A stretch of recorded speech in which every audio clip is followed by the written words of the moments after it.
이 말씀 중심에서 각각 다른 문제, 그러나 정답은 하나라는 제목으로 하나님 말씀 전가하겠습니다. 다음은 지난 2011년 11월 16일에 한겨레 신문 사회면에 나왔던 기사입니다. 기부라는 행동 자체에 대해서 해석이 엇갈린다. 의도적인 행동이냐, 정치적인 행동이냐. 나는 이 사회가 너무 씁쓸하다. 기부를 기부로 보지 못하는 사회, 순수한 의도였던, 때묻은 의도였던 그 숨은 의도를 찾는 사회, 의심하는 사회, 불신하는 사회. 지금 대한민국은 의심이라고 하는 심한 몸살을 앓고 있습니다. 이미 서로 믿고 신뢰하고 살아가는 신용사회가 깨진 지는 오래된 이야기입니다. 서로 믿지 못하고 서로 의심하면서 서로에게 의심과 불신이라는 도끼날을 품고 서로 바라보고 있는 것이죠. 이런 사회를 우리가 행복한 사회라고 말할 수 있겠습니까? 같은 공동체 안에 서로 불신하고 서로 믿지 못하는 그런 공동체가 정말로 행복하다, 그렇게 말할 수 없겠죠. 최동욱 우리 검찰총장 때문에 사회에 다시 회자되고 있는 얘기인데 바로 유전자 검사입니다. 1년에 올해만 해도 지금 벌써 70만 건으로 대부분 친자 확인을 위해서 진행된다고 합니다. 작년에 35만 건이었는데 절반 이상이나 내가 기르고 있는 자식이 진짜 내 자식이냐에 대해서 의심을 품고 있다는 거죠. 이제 이 의심은 서로 신뢰하고 믿고 살아가야 하는 부부와 가족, 또 부모까지도 의심하게 만드는 지경에까지 이르렀습니다. 대한민국은 지금 의심공화국입니다. 아무리 외쳐대도, 아무리 믿어달라고 해도 더 이상 믿지 않는 그런 불신의 사회, 양치기들이 모여있는 사회, 그렇게 어떤 시인이 시를 썼습니다. 속이려고 하고 속지 않으려고 하는 사회 속에서 그러면 하나님의 백성들은 도대체 어떻게 살아야 됩니까? 이런 사회 속에서 우리는 어떻게 살아야 됩니까? 속지 않기 위해서 적어도 다른 사람이 말하는 게 일단 의심부터 해봐야 됩니까? 도대체 우리는 이런 사회 속에서 어떻게 살아야 됩니까? 다음 블로그에 기재된 글입니다. 한 번은 도서관에서 빌린 책을 반납하려고 도서관에 간 적이 있습니다. 반납하고 다른 책을 고르려고 속으로 들어가려고 하는데 직원이 가방을 놓고 가세요 하면서 두 눈에 쌍심지를 켜고 째려본다. 예전에는 가방 가지고 들어가도 뭐라고 하는 사람이 없었는데 이제 와서 지랄이세요. 입에서 욕지기가 나왔다. 사물함 이용료는 100원. 근데 내겐 현금이 한 푼도 없었다. 어쩔 수 없이 사물함에 가방을 놓고 잠그지도 않은 채 속으로 가 책을 꺼내왔다.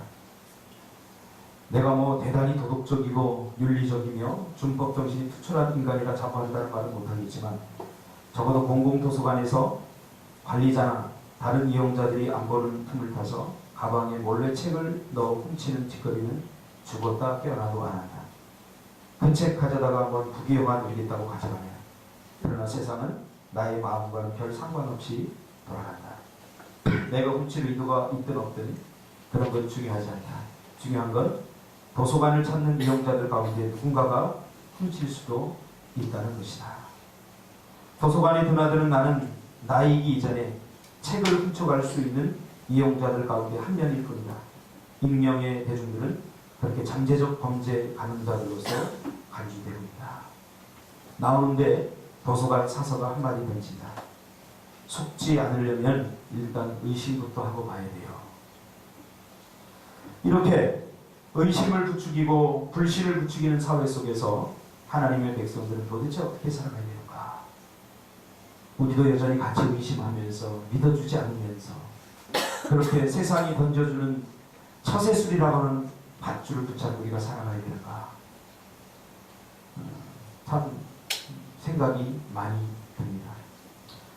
하나님은 분명히 당신의 백성들에게 말씀하고 있죠. 로마서 1장 17절 보니까 오직 의인은 믿음으로 말미암아 살리라. 하나님은 믿음으로 살아야 된다고 말하고 있습니다. 사람만 이렇게 의심받는 게 아닙니다. 오늘 포스트 모더니즘 시대에 이 사회를 살아가고 있는 우리는 하나님도 의심받고 있습니다. 하나님도 의심받고 있는 사회. 교회가 의심받고 목사가 의심받고 성도가 의심받는, 서로 신뢰하지 못하는 불신사회가 만연해 가고 있습니다. 도대체 어디서부터 어떻게 시작돼야 될지, 이대로 간다면 어느 공동체는, 이런 가치를 붙잡고 살아간다면 어느 공동체는 불행해질 것은 자명한 사실입니다. 물론 믿음의 대상은 하나님 한 분뿐입니다. 제가 늘 강조합니다. 우리가 믿을 수 있는 건 하나님 한 분뿐입니다. 개척교회다 보니까 사람들이 이렇게 와요. 와서 이야기를 하다 보면 주로 어떤 분들이냐면 교회에서 상처받은 사람들이 많이 와요. 상처받고는 신앙생활 못하겠습니다. 목사한테 상처받고 성도한테 상처받고 믿었던 사람들한테 돈 뺏기고 이런 상처받은 사람들이 와요. 어디 가서 누굴 믿고 살아야 될지 모르겠다는 거죠. 근데 이야기합니다. 믿음의 대상은 하나님뿐입니다. 하나님만 신뢰하세요. 그리고 사람은 사랑해 주세요. 이렇게 이야기를 하니까 어떤 집사님 한 분이 우리에게 등록하고 그런 이야기를 합니다. 목사님, 저는 목사님 말대로요, 절대로 사람을 믿지 않기로 했어요. 제가 그런 의도로 말한 거 아니거든요. 이 사랑의 대상이라고 하는 것은 속아주라는 말입니다. 네가 나를 속이는 거 알면서도 속아주라는 말이에요. 사랑. 그러니까 믿어주라는 말이죠. 의심하면서 두려움 속에, 불안 속에 떨면서 사는 것보다는 차라리 믿다가 속는 게 더 훨씬 낫다는 거죠. 속을 걸 알고도 믿어주라. 이것이 사랑입니다. 사랑. 저희 교회 이제 청소년 제가 상담을 하니까 사람들이 와서 청소년 상담을 하고 문제 있던 자녀들을 데리고 와서 합니다. 제가 상담을 상위껏, 저희 상담은 무료 상담이기 때문에 인기가 별로 없습니다. 공짜로 해주면 인기가 좋을 것 같은데 공짜로 해주면 인기가 별로 없더라고요. 그래서 와서 제가 성실하게 상담을 해주고 아이들이 이렇게 회복되는 즉시 뽀로로 교회를 떠납니다. 그러니까 전에는 그런 말을 하죠. 목사님, 내가 목사님 교회 뼈를 묻겠습니다. 뿌리를 깊게 내리겠습니다. 처음에는 이 안에서 막 분노가 치밀어 올라요. 믿었던 내가 잘못이지. 내 나이가 내일 모레 50인데 아까 우리 저 선생님 젊으시다고 그랬는데 저도 먹을 만큼 먹었으니 내일 모레 50이 이게 속아야 되느냐, 그런 생각을 할 때가 한두 번이 아닙니다. 그래도 마음속 깊은 곳에서 그런 소리가 들려오죠. 너는 목사다. 그래도 믿어줘야 한다. 그 말은 사랑해줘야 한다. 그 말이죠. 사랑하면요 그냥 믿어주게 돼 있어요. 제가 늦덩이 둘을 키우면서 보니까 우리 세 번째 막내가 거짓말을 얼마나 잘하는지 몰라요. 가르쳐주지 않았는데도, 트레이닝이 없었는데도 얼마나 거짓말을 잘하는지 몰라요. 어제도 같이 놀다가 방구 냄새가 나서 예원이 방구 꼈니? 그랬더니 죽어서 안 꼈다는 거예요. 냄새가 막 펄펄 올라오는데 죽어요. 그래서 내가 너 꼈잖아! 계속 그러면은 이 아이가 올까봐 안 꼈구나. 근데 어디서 이런 냄새가 나지? 믿어주니까 조금 있다가 싹 웃으면서 아빠 내가 꼈어. 믿어주면 행복해지니까. 그 아이 거짓말 한다고 잡아서 때리면 뭐 남는 게 있겠습니까? 오늘 많은 사람들이 하나님을 의심하고 있습니다. 제가 설교한 주제가 뭡니까? 신앙생활 제대로 해야 된다. 대충 해서는 안 된다. 대충 해서 제대로 해야 제대로 된 은혜를 받을 수 있고, 제대로 해야 기쁨과, 신앙의 기쁨과 즐거움을 누릴 수 있다. 그러니까 놀이동산에 가서 제대로 놀이기구를 다 타고 막 즐겨야 이게 놀이동산에서 얻을 수 있는 익사이팅한 어떤 흥분이나 이런 것도 얻을 수 있죠. 그냥 놀이동산에 돈만 내고 들어간다고 해서 자연적으로 흥분이 생기고 즐거움이 생기는 건 절대 아니지 않습니까? 신앙생활도 마찬가지입니다. 대부분 신앙생활하다 떠난 사람들은 신앙생활을 제대로 해보지 못한 사람, 주님을 제대로 만나보지 못한 사람, 그런 사람들에 의해서 하나님은 계속해서 의심받고 있는 거죠. 세상에 수많은 문제들, 다양한 문제들이 있지만 이 문제는 결국 어디서부터 시작되었는가를 우리는 분명히 알아야 됩니다. 의심에서부터 시작됐습니다. 우리 인류가 왜 불행해지기 시작했습니까? 사단이 슬슬 하와의 마음에 의심을 불어넣었습니다. 야, 하와야, 너 하나님이 이 동산 나무의 실과를 먹지 말라고 하더냐? 예. 아니야, 먹어도 돼. 네가 먹으면 눈이 밝아져서 마치 하나님처럼 될까봐 하나님 너에게 그런 얘기를 안 해주실 거야. 너 이 나무 열매를 먹으면 하나님처럼 된다. 그때 믿었던 하나님에 대해서 의심이 자세히 들어오기 시작합니다. 야, 하나님 이렇게 중요한 것을 왜 가르쳐주지 않았지? 의심. 그리고는 드디어 선악과를 따먹게 되죠. 믿어주는 하나님 앞에 불신으로 대체를 하게 되는 거죠. 그래서 이 땅에 죄가 들어왔습니다. 우리가 죄인이라고 하는 사실은 언제든지 누구를 속일 수 있다는 잠재성을 다 가지고 있습니다. 믿지 못하겠다고요. 어제도 청년 한 사람과 이야기를 하는데 그런 얘기를 해요. 내 친구가 안 좋은 일이 생겼다. 안 좋은 일이 왜 생겼냐? 믿었다 생긴 거예요. 근데 사람들이 잘 믿지 않으려고 해요. 우리가 죄인이라고 하는 사실은 언제든지 우리가 누군가를 속일 수 있고 또 이 안에서 의심이 불일듯 일어난다고 하는 사실입니다. 하나님도 의심하는데요.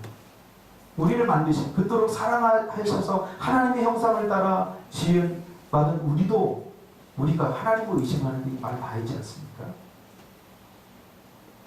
그러나 하나님은 우리에게 계속해서 속으시면서 자신의 우리에 대한 사랑을 변함없이 보여주면서 우리를 믿어주십니다. 지금도 우리를 믿어주셔요.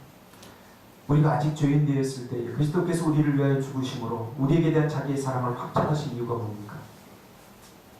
우리가 믿을 수 있는 존재라서 믿는 게 아니에요.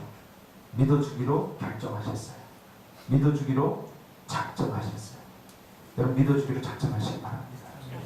의심하며 살지 마세요. 불신하며 살지 마세요. 믿어주기로 작정하면 훨씬 행복합니다.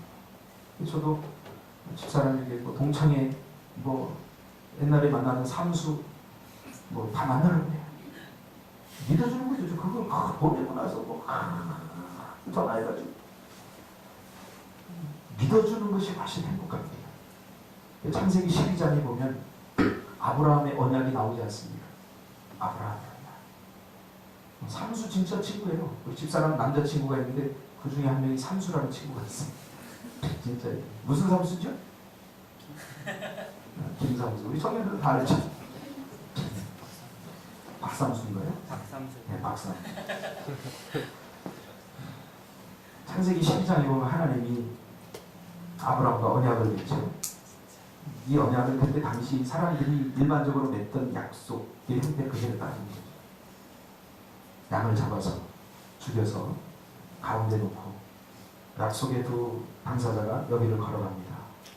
이거는 둘 중에 한 사람이 약속을 어기면 이 짐승처럼 죽어도 된다. 죽음으로서의 맹세입니다. 그렇죠? 여기를 지나갈 때는 그냥 지나가면 안 돼. 내가 약속을 어기면 이 짐승처럼 돼도 돼요. 오늘 우리는 너무 쉽게 약속하고 너무 쉽게 약속을 잊어버리잖아요. 이 말 한마디 천근의 무게를 담아야 되거든요. 1g의 무게도 아니에요.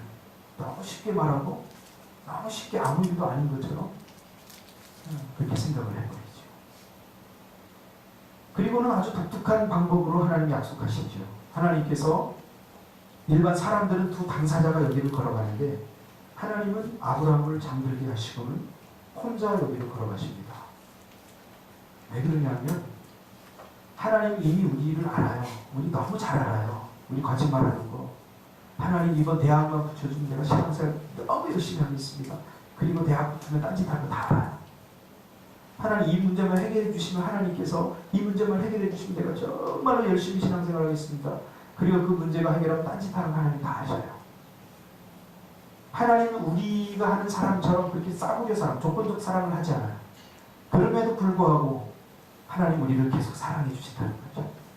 그것을 스스로 혼자 걸어가면서 약속하신 거예요. 얘네들 무슨 짓 할지 내가 다 알아. 그러나 얘네들이 어떤 반응을 하느냐에 따라서 조건적으로 내가 사랑하지 않고 나는 나 스스로 인간을 어떤 일이 있어도 미워하지 않고 인간을 버리지 않기로 스스로 작정하신 겁니다. 그래서 우리는 하나님을 신실한 하나님이라고 하죠. 믿을 만한 분이다. 우리가 잘해서 우리가 신앙생활 잘해서 오늘 이렇게 사는 거 절대 아닙니다. 하나님의 은혜지 않겠습니까? 제가 올해 참 사실은 목회를 시작하고 5년이 됐는데 올해 가장 힘든 해였습니다. 올해 초에 성도들이 다 나갔어요. 우리 저 선생님 오셔서 어른들이 얼마나 됩니까? 물어보면 어른도 별로 없어요. 다 나갔어요. 마찬가지. 이 청년들 데리고 이 건물 우리가 샀거든요. 이걸 어떻게 감당할까? 참 막막하고 너무나 힘들었어요. 일을 저질러 놓고 이걸 어떻게 할까? 근데요, 하나님이 일을 하신다. 할렐루야. 이들 중에는 장학금을 다 타가지고 장학금을 다 갖고 와요. 야, 쟤는 정말 내가 보면 욕심 많은 애인데 헌금을 저 500만 원 정도 학생이 될 만한 친구가 아닌데 그거 다 갖고 왔어요. 또 어떤 친구는 뭐 한다고 또 다 갖고 왔어요. 그걸 보면서 우리가 하나님을 신뢰하면 절대 걱정할 일이 없습니다. 무엇을 먹을까 무엇을 마실까 걱정할 필요가 없다는 거예요. 이런 건 이방인들이 구하는 거지. 하나님께서는 너희에게 이 모든 것이 있어야 할 것을 다 아시는 분입니다. 그럼 뭐가 문제냐? 하나님을 믿어드려야 돼요. 여러분 기분이 가장 나쁠 때가 언제인 줄 아세요? 의심받을 때입니다. 의심받으면요 죽고 싶어요. 실제로 의심받아서 스스로 목숨을 끊은 사람들이 많아요. 왜?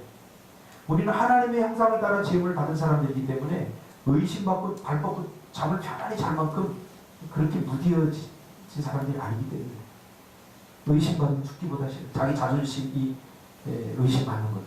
자기 인생이 의심받는 거죠. 자기 자아가 의심받는 거죠. 여러분 하나님도 마찬가지예요. 우리에게 원하는 건 다른 것 아닙니다. 믿음입니다. 하나님을 믿어드리시길 바랍니다. 오늘 설교 내용은 굉장히 많은데 제목이 수명을 다했습니다. 바뀐 거 있는데 오늘 본문의 주제도 마찬가지입니다. 오늘 본문의 주제에서 하려고 하는 이야기가 뭡니까? 바로 믿음이에요. 믿어드리고 하나님을 믿어드립니다. 하나님의 계획을 믿어드리고 하나님이 하시는 일을 믿어드리고 그렇죠? 그래서 우리는 믿음의 말을 하고 믿음의 생각을 하고 믿음의 행동을 하고 교회 일을 할 때도 마찬가지입니다. 믿음으로 헌금해야 되고요. 믿음으로 헌신해야 되고요. 믿음으로 해야 됩니다. 믿음으로 하지 않은 모든 일은 문제가 생깁니다. 그러나 믿음으로 하면 모든 문제가 해결이 됩니다. 오늘도 여러분 이 믿음이 회복되시기를 주님의 이름으로 축복합니다. 이미 여러분 안에는 이 믿음이 있습니다. 우리가 구원받았다고 하는 것은 어떤 사람들 그래요. 목사님 내가 믿음이 없어서 그래요. 아니에요. 믿음 없음의 문제가 아니라 믿음을 사용하지 않음의 문제입니다. 우리가 구원받았다는 것은 이미 믿음이 다 있는 거예요. 그러니까 그 믿음을 가지고 사용해 보세요. 우리가 올해 인도선교 갔잖아요. 15명 청년들 갔는데 처음에 다 그랬어요. 야 학생들이 무슨 돈이 있냐 150만 원씩을 내고 어떻게 인도선교를 갈 수 있겠느냐. 처음에 믿는 사람들을 내가 보니까 15명 중에 한 사람도 없었어요. 그러니까 제가 그랬죠. 믿고 도전해보자. 이게 내 일이 아니라 하나님이 기뻐하는 일이라면 하나님이 도우시지 않겠느냐. 그런데 여러분 다 간증했잖아요. 어떻게 그 150만 원이 만들어졌고 어떻게 거기서 역사가 일어났는지 다 간증했잖아요. 올해 제주 선교도 마찬가지예요. 우리 이렇게 작은 교회에서 무슨 제주 선교를 갑니까? 전도나 제대로 해서 이 빈 자리나 채우지. 그런 이야기 한 사람도 제가 실제로 들었어요. 그럼 우리는 갔다 왔어요. 30일 정도 갔다 왔어요. 이번 미얀마 선교도 마찬가지입니다. 미얀마 뭐하러 가냐? 여러분, 믿음으로 도전할 때에 그 일들이 우리의 현실이 될 것입니다. 믿음으로 도전하는, 믿음으로 살아드리는, 하나님을 의심하지 마시고 믿음으로 살아드리는 여러분들이 되시기를 주님의 이름으로 축복합니다. 기도하겠습니다.